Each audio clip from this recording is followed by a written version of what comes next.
a los hebreos y simplemente apareció carta a los hebreos. Eliminaron el autor acreditado porque se probó, más allá de toda duda, que no había posibilidad de que Pablo hubiera escrito esa carta. Y como no la había, pues obviamente los que trabajan en sociedades bíblicas, entonces, y los que hacen reproducción de la Sagrada Escritura, entendieron que no podían seguir presentándola como Biblia, como carta del apóstol San Pablo a los hebreos, porque no había relación teológica ni histórica con el documento. Y se eliminó. Y yo estoy hablando de la década del 60, o sea, no estoy hablando de mucho tiempo atrás, desde el punto de vista de ese análisis. Mire, con toda honradez, los autores de las Sagradas Escrituras, de los libros sagrados, a mí me tienen sin cuidado. A mí no me crean ninguna preocupación. A mí, yo viví muchos años creyendo que todos los salmos los había escrito David. Y cuando fui a hacer estudios formales de la Escritura, me quitaron la alfombra de los pies y me tiraron patas arriba. Al punto que me dijeron que David no había escrito ninguno. Y desde luego, a mí no me quitó el sueño. No me quitó el sueño porque ya sencillamente mi preocupación no es quién escribió, mi ocupación es quién inspiró. Y a mí lo que me interesa del documento bíblico es la inspiración. Lo que a mí me interesa del documento bíblico es el tema central de la Escritura. Porque a fin de cuentas, la única razón por la que los judíos cargaban una Biblia era para hablar de los portentos de Yahvé. Y la única razón por la que los cristianos reunieron sus documentos para hacer un Nuevo Testamento era demostrar que ese Yahvé era encarnado en la persona de Jesucristo. Por lo tanto, el mensaje central de la Escritura es Jesucristo. Lo demás es teología. Y la teología, queridos, está a merced, ¿sabe de qué? De las opiniones, del que lee, del que estudia, del que analiza. Mire, hay millones de libros de teología. Todavía no se han puesto de acuerdo los teólogos y nunca se pondrán de acuerdo en opiniones teológicas. ¿Por qué? Porque la teología es reflexionar en torno al documento. Y claro, cuando usted lee los primeros planteamientos que dice de los que están a favor de que Juan el Apóstol fue el que escribió, pues dicen, mira, caramba, pero aquí hay una serie de hombres teólogos consagradísimos, y ellos afirman que fue Juan el Apóstol. Porque extraordinario, pues el que quiera decir que fue Juan el Apóstol, qué bueno que tiene un bagaje de argumentos extraordinarios para decir que fue Juan el Apóstol. Dice, no muchachos, desde Justino el Mártir para acá, por ahí todo el mundo empezó a decir, hasta el tiempo del tercer siglo, afirmaban que era Juan el Apóstol, y yo creo en eso. Pues no hay ningún problema. Y el que diga, pues mira, yo con respecto a los argumentos que he leído, en términos de que tal vez no fue Juan el Apóstol y que fue otro Juan, pues a mí me hace sentido que pudo haber sido otro Juan. Y no hay ningún problema. Porque ni a Juan el Apóstol ni a Juan el teólogo le pagaron por escribir el Apocalipsis. Así que el derecho de autor no les preocupa.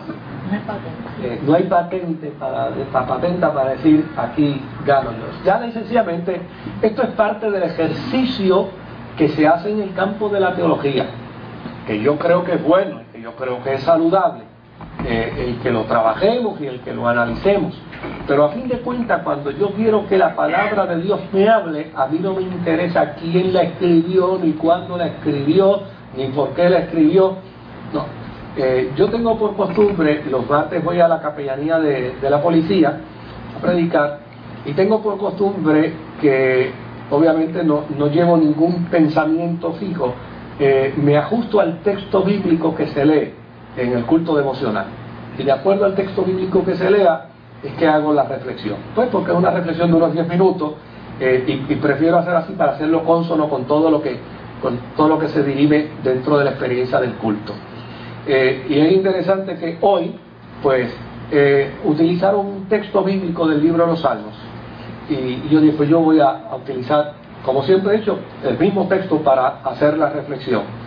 Y cuando terminé se me acercó un policía y me dice, es la primera vez que vengo a este culto y yo no sabía que me iban a dar tantos palos. A lo mejor si hubiera sabido me hubiera venido, porque desde que usted empezó a explicar el texto, eso fue golpe sobre golpe, golpe sobre golpe, y si yo no aprendo de esta, no aprenderé nunca. Pues eso es lo que es importante en la Escritura, la revelación del Espíritu de Dios al corazón del hombre para hablarle de unas verdades.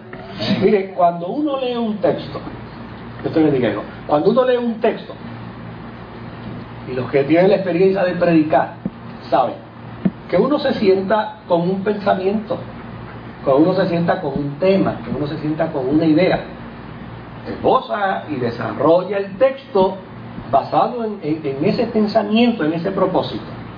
Qué cosa extraordinaria que pueden existir 10 personas como puede haber 50.000 personas. Se habla de un mismo tema, se habla de una misma intención, se trae probablemente un solo propósito.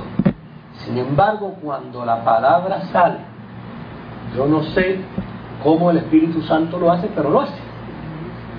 Afecta a las 50.000 personas que están allí. Y lo que es interesante es que a veces hay gente que se acerca y dice a uno, oiga pastor, a mí Dios me habló con ese mensaje, en esa parte que usted dijo, y yo digo, pues eso no era lo más importante que yo quería decir. Pero es como Dios quería hablarle a la gente. Es más, yo les puedo testificar que a veces hasta los disparates que uno puede decir, yo no sé cómo el Espíritu Santo lo hace, pero se encarga de arreglarlo en lo que salen del sonido de los labios a llegar al oído de la persona, los arregla para que sean de bendición y de edificación. Esa es la gran verdad.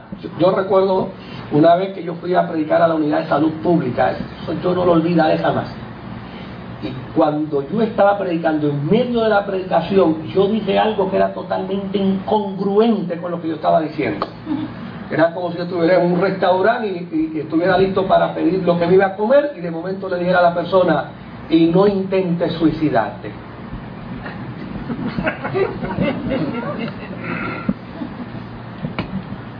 Eso fue lo que sucedió. Yo estoy hablando, estoy predicando, y de momento se me sale por los labios esa expresión, no tienes por qué suicidarte. Cuando yo me doy cuenta de lo que digo ¿qué disparate que es ese? La persona que andaba conmigo me dice, ¿qué te pasó? El muchacho una metida de pata, yo no sé, o un traje, un lapsus lingüe, yo no sé. Pero no tenía nada que ver con lo que yo estaba predicando, absolutamente nada. Como 2 semanas después, la hermana que dirigía los cultos de la Unidad de Salud Pública me dijo, pero Moisés, quiero que vuelvas a predicarnos, pero quiero que sea cuanto antes mejor, porque yo quiero que tú escuches un testimonio tremendo de tu último día aquí. Y yo dije, qué bueno, porque ahora podré vindicarme de aquella metida de pata que... Cuando terminó el culto, ella vino con aquella mujer enfermera. Me dice, cuenta.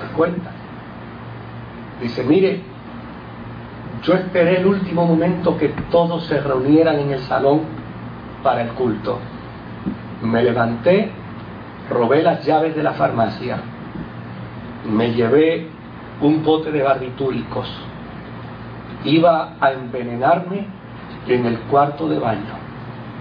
Y en el momento que pasé por el lado donde ustedes estaban, lo único que yo escuché fue que usted dijo, no tienes por qué suicidarte. Empecé a temblar, regresé a la farmacia, puse de nuevo el frasco allí y vine, y en aquella esquinita me convertí al Señor. Pues Dios usa los disparates. O sea, a mí no me crea ninguna preocupación. Hay gente que dice, no, pero es que yo toda la vida creí que el Salmo lo había escrito David, y ahora me dicen que no lo ha escrito David.